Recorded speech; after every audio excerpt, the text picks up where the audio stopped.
we cleaned out an old. It was a dance hall in a hotel. They just had stuff stored in there. So how to give you humble beginnings. man, you don't know. We would take the heat from our house. You know, because we was heating the house with kerosene. Anybody know about kerosene? Yes. Kerosene heaters. I Been mean, there, you know, done it was that. cold in that place. Yes, yes. But it was cold in our house. We would actually take the heat from our house and take it to the place where we were having worship service sessions. So we would have the kerosene heaters, and then we had an outside blow heater. Come on. Matter of fact, I was using that blow heater not too long ago. Come on. Brought back memories. But we would warm the building up with the blow heater, and then the kerosene heater kind of kept it, you know, kept it kind of, you know, maintained. Bring all the equipment, set it up every bring week, it up, go so- pick it, break it down. And then we started having people to come, then family members were coming. You know, my mom was there, then Pop was there, my previous stepfather. I mean, God just really just start bringing people to the ministry, my sister and them, her children, and just things really just started kind of just happening at that appointed time. And it just started, we didn't plan it. You know, I know what it was. After I finished my doctorate, I started candidating for different churches. So I'm preaching I know that was something. Yeah, it was. Well, actually, we had gotten a vision for ministry before he started candidating. Okay, but he went on. But he got, you know, it was got because discouraged. when we had the tent revival, we were told we could use a place, and that fell through. And then it was this period where we just were in the wilderness. We had to wait. So we went and submitted our lives to another ministry. And we worked in that vineyard. Bishop Edmonds, we went and set up under him for until. We submitted our lives to Bishop Edmonds, and we worked the ministry until it was time for us, till we found a place. We still had ministry in us and knew that God was calling us to do that. But in the meantime, not really knowing what direction we should go. You know, I know you spoke that to us, but then there's that fear factor. I'm just being real. You know, starting, launching ministry from the ground up is no joke. And then not having a blueprint. You know, you kind of feeling your way through. But not only that, with family as well. You still have your children. You still got to operate your house, and then you got to take money from your house to put into the church. And they act like they don't want to act right and stuff. Oh man! So we got really discouraged, you know. So that's why I started candidating in different ministries. Oh my! You know, I'm thinking, hey, look, because you need a paycheck. I need a paycheck. Already working other jobs and started other for-profit companies and whatnot, but just, you know, but I wasn't satisfied. I wasn't happy. And when I started candidating at different churches, you know, and getting calls back, and I mean, it was real. But I remember we went to this one church out in one of the cities, and in Suffolk, well-to-do type ministry, you know, and go ahead, call them. no. I mean, call them out. I mean, they were really, very hospitable towards us, and had called me back a second time, and you know, were just really seeking guidance. Really was really trying to steer us in that direction, and it just. I remember the second time they went, and we came home. I said, Christian, how did you feel about that church? Asked our daughter. Yeah, and she said, Dad, you know, it was okay, but you know, why can't we just go back doing what we used to do between me, you, Mama, RJ, you know, and it just clicked then. This is what we really supposed to be doing. So I, you know, called them, turned that down, and you know, that could have been about 6 figures. Amen. But the call, you know what I'm saying? But the call and the will of God was so much more it was in my heart, because ministry is not about money for us. Let me make that clear. It has never been about money. You know, we didn't get into this thing for money or for a career. But let me say this: it takes money. It takes money to move ministry. And I don't want y'all tripping on that and act like, you know, it takes money. It takes a lot. So of all money. y'all folks out there that don't want to give when you planning these ministries, it take money. It does. And it's see, sacrifice. you your own got finances. When the preacher's giving the money coming from his own home, my you own know, home. and then you got some of the church members, you know, always come, because see, some people come to new churches just to take. Yeah, that's true. But they don't want to give. Yeah. And so, you know, sometimes, you know, I'm gonna drop it, and then we're gonna go back to what you're saying. He on the But phone. you need to learn how to give. Yeah, that's true. You know, especially when it's a new ministry. Yes, Yes. yes. It takes everybody every supporting this effort. thing so we can get the vision Correct. off the ground. Correct, Amen. correct. Yeah, but so I understand exactly what you're saying. But the Lord has said, if you take care of my house, I'll take care of your house. That's right. And we've really been focusing on, they can attest to, we've always sowed into the kingdom. yeah. Always. Lack sometimes, Understood. Man, You we've know been what I'm there, saying? You done know what I that. We mean? know. you know, and I guess I got kind of, Frustrated. I got to be patient when others don't really sow the way, you know, you know what I mean? You know, Yeah, I understand. You just get frustrated sometimes. But then we have those who are committed to ministry, seeing the vision.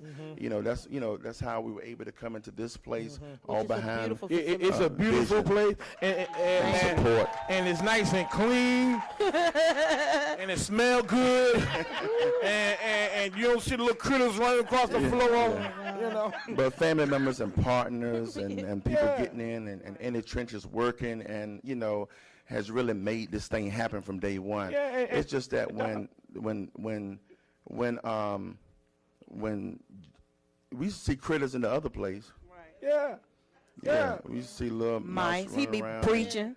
You be know, trying to- we yeah. sitting there and we see the mouse go across the back of the pulpit. But that And won't all of a sudden you kill see you. all the ladies that reach down, pick their pocketbooks up, and put it in their lap. Understood. But ministry takes finances. Yes, sir. You know, but God always replenishes and blesses those who sow into the kingdom unselfishly. Yeah. We even yeah. how we even got this building was God. So you know, God, when He's in it, He's in it. Yes, sir. Because we were renting a space out in the hotel, and everything you did there, they pay. You had to pay for everything. Mic, a podium. And we were in the midst of Sodom and Gomorrah. It was fine.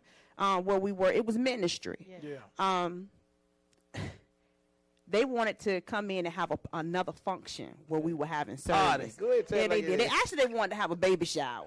So the church we went in and got the little stuff that we would leave there. We took everything out, and everybody's coming in, and we're packing up the van to put everything in it. And we were saying we're just practicing for when we get our own place. So we did that, and it wasn't long after. right. Actually, they didn't have the party, so we had to put everything back. Yes. So when we were putting things back, Mother Scales and one of my elders, Elder Ellis, he said, "Well, I'm gonna run over to Dollar General because I'm gonna get some air freshener because we like the church to smell That's good." right. Amen. And when he came over, this building used to be a restaurant to a Howard Johnson hotel, and they were the whole building was gutted, and they were actually going to turn it into 4 different stores. So Elder Ellis was, talking to the person here, the foreman. He was like, "Well, what are you going to do? And can we talk to, what about a church?" And he said, "Well, I can get you in contact with the owners." And he put us in contact with the owners, and they were like, "You can have the building and no credit check, Look no at God. nothing. Just you can come on in." That's And they God. actually, did work for us that we wanted done inside the building. Awesome. Wow. It's been no but prayer. Yeah. And Elder Foss has been over our intercessor prayer ministry Amen. from day one. Amen. So God it's Amen. been glory. prayer. Intercessory Yeah. drives the Drives ministry. the ministry. Prayer has to be Can the you say it again one foundation. more time? Intercessory drives the ministry. Yes. Amen. Another component that you all said, which is so key, you weren't so gun-ho to get in ministry, you served other leaders. Yes, Yes. yes, God. And Yes. God will always Yes. honor you Yes. when you Yeah. serve. Yes. You know, sometimes people Yes. see us sitting up here, they don't know we cleaned toilets. That's Yes. We drove That's right. buses. Yes. We gave Yes. water. That's You right. know, and back then you did what you was told. Yeah. Right. You know, now they kind of, Man, get a little they- manpower on you. What were you talking about? I put on my drawers like you. Okay. We didn't say nothing. We Right. were Yeah. seen Right. and not Yeah, heard. right. What do you Right. need, sir? What do you need, That's ma'am? right. Right. You know, I remember every Saturday going to my first lady house, I cleaned it from top to bottom. right, that's right. Amen. Rode around with her where she had to go. Amen. Amen. Because I felt like it was my spiritual duty. Yeah, Right. And yes, we're yeah. blessed today now for So- serving That's our right. leaders. That's Amen. right, Scott. Amen. You're so right. right about that, and that's when you have a service heart, it's easy to do. Everybody doesn't have a service heart. You're right. So many times you'll find out leaders You know, they say they're called into ministry, and they Everybody big called. Superman, M on their chest. I'm a minister of the gospel now. But when it comes down to carrying out something that you don't want to do, the next thing you really start to see if you really call, because you have to be able to carry out something when your leader asks you to do something and you don't want to do it. Yeah. And many Submission. times you're able to see a superficial, heart, and many times they think you don't see it. You know what I'm saying? And I've learned sometimes don't say a word. God has a way of weeding things out, and you deal with it at the appointed time, because you give them grace like God gives us grace. But when you have a servant's heart, it comes easy to serve. My mom has always been a servant to others. My grandmother's always been a servant to others. My grandfather's always been a servant to others. So it's easy it's like a no-brainer. So you're right. Being able to serve others has really been our passion from day one. And what concerns me a little bit about this generation, you look, and Facebook has its advantages in spreading the gospel and doing things positive, but you also see a lot of the negative, and people who haven't even, I'm trying to figure out, you've never served as a deacon or a minister, but today you're a bishop? Yeah. Or apostle. I struggle with that. That's the new one now. And you get the titles without any type of formal ordination service or licensing. And then the sad part is when we condone it and we bring them to our churches. Correct. Then we're saying we'll validate you. That's right. And so it makes it kind of difficult now, because the righteous trying to stand up and say, hey, this is not right. Then they say you're trying to hold them down or block them. I ain't trying to hold you down or block you, but once you take that title, you take on them demons that are on that level. Wow. And it's been knocking the wind. I'm trying to figure out, you 23 and you already an apostle. And your ministry been in fruition a year and some change. You haven't even proven yourself to be a good shepherd, let alone covering other ministries. And it saddens me, because they're popping up everywhere.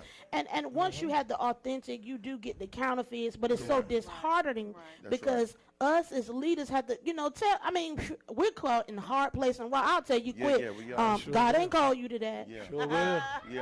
And then I'll pick up the phone and call everybody who you done connected to say that, I done done it a minute of times, because that blood is on our hands. This is nothing to play with. You have to work your way up through the ranks. That's right. It's just like the military. You're not going to jump in and be a captain overnight. You're going to start an E1, ain't you? You're going to start private. Am I right? So the same thing applies but you all were patient. You waited for your season. You served, and you went layers and levels. Sometimes I look at some ministers, we got diggins that could preach circles and know basic Bible knowledge more than some of these ministers. That's right. Lord help. Okay. But we even had people come here and say they were ministers. At the time we were young, and they weren't. They weren't licensed, didn't have a license, but they would come, want to sit on the front row. They want to play the part. And we have learned, I'm not giving my stamp of approval to anybody, calling you anything until I know for sure what you're working with. And you got to go through the process. And then also over the years of learning not to be so quick when someone say they're called to license them. Because I made that mistake. I made that mistake. I think we all at some point. I made that mistake so many times. And then I see the end result. And many times it's a detriment to them, but it's also a detriment to us as well. That's right. And then next thing you know, they licensed for 2 years. Now they call the pastor. I mean, come on, now. You ain't even wet behind the ears. And they know more than you. They can't even balance a checkbook. That's the first thing. Then when it comes to sacrifice, so many times now I'm starting to kind of sit back. Let me see how you serve. Let me see how you take orders. You know what I'm saying? Let me see, your lifestyle, your family lifestyle, your walk with God, so let me see how things happen when things don't go well in your life. Does the ministry lack because you having a problem? Lord have You mercy. didn't say the word. Yeah. You know what I'm saying? Oh, boy, that's a heavy. And then- Can you still serve when you're going through? Yes. Yes. We get that quick. Well, you know, it's time. Is your car clean? Is your car clean? If you got to pick somebody up, is your car clean? Exactly. Yeah, and then the other one is the other one that always gets me is the one. Oh, the Lord told me to come help you. Oh yeah, we've gotten that too. The Lord sent us here. The Lord sent us here to help you. Oh, did He now? But on the flip side, I bless God for those who are faithful. Amen.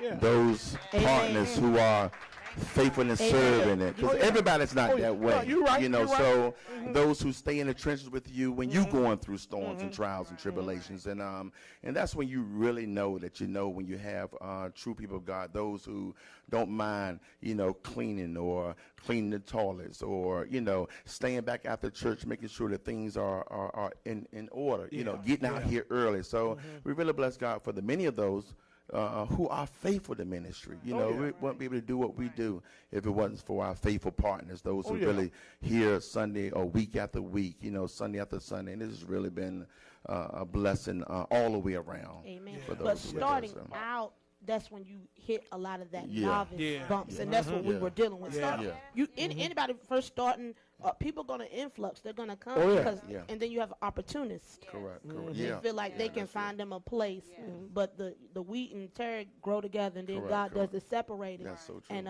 sometimes it's not who you would think who ends up being the loyal and the faithful. Yeah, that's so right. Old switcheroo. Yeah. You know, so it is good that you let God guide and lead. And then also, it's also good to deal with that particular experience. Yeah. You have to deal with those experiences of dealing with those type peoples. Correct. So you know what to do, and so you also know how to deal with the other ones that you can identify them. So true. Yeah, you one thing about it, you can always identify them once you experienced it. Correct. And so when they come, you're like, oh, I already know your seen game. this spirit. I know what's up. You know, I already know what's up. You know. So we don't even acknowledge that anymore. So if you come here and you're a minister, a deacon, prophet, whoever you are, you know, I no longer, you know, For the people, we before don't the just, people, we don't put it because out. you know, we have to be careful about who we put up before the people. Oh yeah, definitely. And when we validate that, I've done that before too. Validate a title, you know, then come to find out it was counterfeit or they do something crazy. You know, it really comes back on us. Yeah. You know, so we just really learned a lot over the years. With us, you're gonna serve at least a year. Yeah. At least a year, because it's only for so long a person can hide. That's it. After a while, the true colors do come out. The true Yes, colors that's coming true. out, Doc. Amen. Yeah, so I don't peep your card. And even then, you know, when we go through things, even as leaders, you know, I've this is one thing I've learned just throughout the years. I want to be able to see my leaders go through trials and tribulations to see how they handle it. I don't want superheroes for leaders. Amen. Because that just sends a false sense of comfort to people that think that, you know, pastors have it all together, and we don't.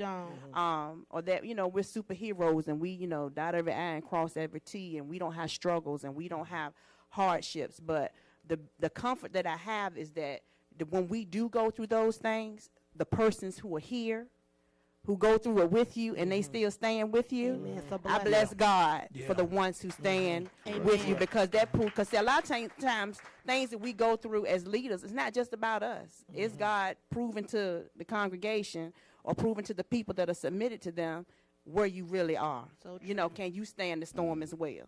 Because it's one thing to preach Yeah. it, but it's another thing to have to live it and That's see it. That's right. That's you it. know? And I think it's good for them to see sometimes our conflicts, our struggles. Yeah. You know, because sometimes you can come in our office and it's just not nice. Yeah.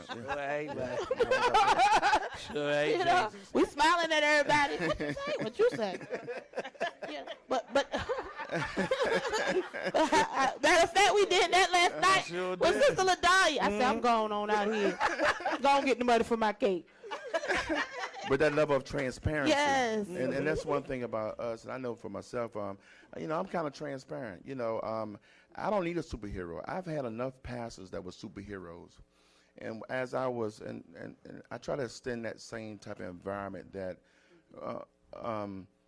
you know, I'm transparent. We're transparent because I want leaders to be able to come to us when they are going through their own storms or trials or tribulations, and don't feel like, oh, well, they're going to be judged, they're going to be set down, we're going to look at them differently, So many times I didn't have that coming up.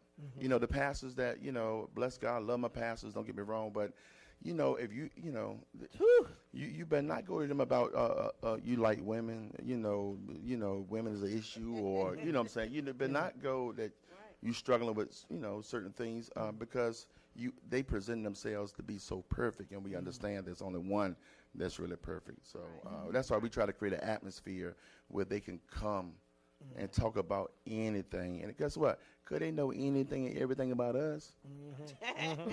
Amen. And that's the honest God truth, and we don't sugarcoat it. Look, the truth will set you free. Yes, sir. And God didn't make this ministry Truth Transformation Ministries. Look, when we named it Truth Transformation Ministries, I don't know, Lord, it sounded good. For cause. Till you start having to deal with your own truth. And as you start going and ministering years, and you start, and we've been together for a long time. You start noticing that, truth start showing up at your own door. You preaching to others, but going home discouraged. Yeah. And when truth hits you, and then you have to embrace it. Yeah. It really creates a whole nother dynamics to try to preach to others when your own house is a wreck. Yeah. Can you expound a little bit on your testimony? I believe that people would be greatly blessed to just see how God can send restoration. Yeah, which He has. Like I said, truth, our own truth. Throughout the years, so my wife and I, we been together for a long time, from 30 years. 30 years. Wow. That's awesome. All right. All right. Beautiful. But 30 years, it has not always been easy. It's been ups and downs, it's been highs and lows. We have great times. We've had some difficult times, but we also had some times that we never dealt with unresolved issues. And when you don't deal with unresolved issues, throughout the years, after a while, you're going to keep on, going in life, and all of a sudden you're going to hit that brick wall, or you're going to hit that pothole in the road, and, where you can go no further. And we got to a point of just being honest, hey, look, I want it out of this thing. Y'all want me to keep it real? Yeah. Y'all wouldn't know anyway. I'm going to tell it before somebody else tell it, though. But I want it out of, unresolved issues, so I, just things we never really dealt with, and that was just kind of lying there, and, and major issues. And when there are major issues, I think that's probably why I got so driven in business and driven in ministry, not to feel our own pain. Wow. So we masked it behind serving and works, and and see what we really see in our spirit, man. God, what are you doing? What's taking so long? I mean, why people coming and going? This, then all of a sudden He begins to start showing us. So these are areas that are unresolved, and you can't go no further until these things are dealt with. And like I said, one of the hardest things to do, and I tell the congregation, is to receive your own truth. It's easy to point out somebody else's truth. Yeah. But when you got to look in the mirror and accept your own truth, it's a little bit more difficult. So just things that transpire over the years, and I was at a point that, I wanted out of this marriage. I wanted out of ministry. And let's talk about how do you get to that point, because some people will sit and say, oh, that could never happen to me. But you don't know what could happen to you. You got to say, by the grace of God, keep us covered under the blood. Correct. Because sometimes just the pressure of ministry and the high expectations can drive you to not even want to be who God's creating you to be at that time, because it's too demanding on you. Correct. You get to that point when you don't communicate. And the enemy has a way of a house divided against itself cannot stand. So what he did was he shut down communication a long time ago. Together, superficially, superficial conversations, but never dealt with no real issues, didn't communicate. So after a while, you get discouraged within the union, within the marriage, and now assumptions are taking place, and now deep-seated bitter and unforgiveness and strongholds, and and then you become selfish. You become selfish. You become, I'm not going to allow anything else to, so you begin, and then the hurt in ministry. That's a whole nother topic in itself, So it's not enough when you're not communicating in the union, and you're not dealing with real issues. Man, he utilizes that to shut us down to the point that, it just, we were out of this thing. And I was, truth be told, hey, Mama, I'm gone. We're separating, getting up out of here. Somebody said, getting up out of here. Right. It was letting the ministry go, trying to figure out who can I turn it over to. Wow. Silently. You're helping a lot of mad pastors right now. And it's amazing. Angry. All of that can be going on, and you still can operate in your. And still got to preach. God, people don't know. Still got to pray for somebody else. Still got to encourage somebody else. And your home, and then you not even understanding that your own life. We didn't even understand that our marriage was in ruins. Living in it. Living in ruins. Living in ruins. Not understanding that. And so I made myself, I was gone. That was it. Done with it. Out of here. And the enemy took that thing. We had unresolved things. You got to be careful about what you say. I will always say, okay, I'm good. As soon as the kids get grown, we get divorced. I was saying that back then, before all of this. I was already speaking that over our life, and one thing led to never dealt with situations, and then, out of here, separate. We done with it. Coming down the road, what did he do? He sent another woman my way. That woman end up, y'all want to keep it real, right? No, that's true. Hey, he'll send something your way when you least expect it. Wasn't having no, hey, we all got issues, flirtation, looking, that kind of stuff like that, but not, hey, I'm good, I'm good. But not knowing. I'm messing with you. I was looking. So you better be looking either. Yeah. I'm just lightening it up a little bit. You good, but when you're in ruins and you're vulnerable, yes. you know what I'm saying? The enemy start allowing you to start doing certain things out of character. Yes. That's not your character. That's You're right. not. Then the next thing fail with this woman. We would like to thank you for viewing this week's airing of Ministry Shall Not Destroy My Marriage. In order to purchase your book, visit our website today at www.gatministries.com. We also challenge all of our viewers to make a donation today to Thai TV as they continue to spread the gospel across the nation. We would also like to welcome you to listen to the Ministry Shall Not Destroy My Marriage radio show every Tuesday at 1 p.m. at www.thevoiceradio.com.